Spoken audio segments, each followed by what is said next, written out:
மக்களே இன்றைக்கி எங்கள் வீட்டில் என்ன தெரியுமா, காய்ச்சல் பொடி மாஸ், காய்ச்சல் வறுவல் என்ன வேணாலும் வச்சுக்கலாங்க, நம்ம வைக்கிறது தான் பேர். சரியா? கேரளா போயிட்டு காய்ச்சல் வந்துடுச்சா, நல்லா இருக்கிறேன்னு எங்கள் அம்மா அப்பா முதல் கொண்டு விசாரிக்கிறாங்க. கல்யாணத்துக்கு போகிறேன், என் கசின் கேட்குறா. கொடுத்துருக்கிற டைட்டிலுக்கு சரியாகவே பார்க்கல. இந்த காய்ச்சல் கிழங்கு தமிழக்கா வசம் கொடுத்துட்டேன். ஏன்னா எனக்கு நின்று அப்படி செய்யும் இப்படி செய்யுன்னு சொல்கிறதுக்கு டைமே இல்லை. அக்கா என்ன சொல்கிறாங்க நீங்களே கேளுங்க. அக்கா, நானும் இந்த கிழங்கு சமைச்சதில்லை, யூஸ் பண்ணதில்லை.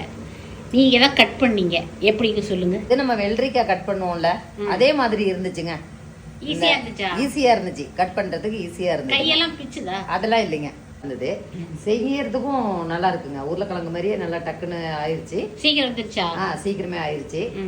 நல்லா இருக்கு, டேஸ்ட்டும் அருமையா இருக்குதுங்க.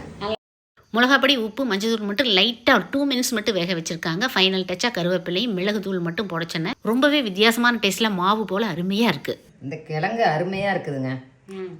முடிஞ்ச அளவுக்கு வீட்டில் வளர்த்து செஞ்சு சாப்பிட்டு பாருங்க.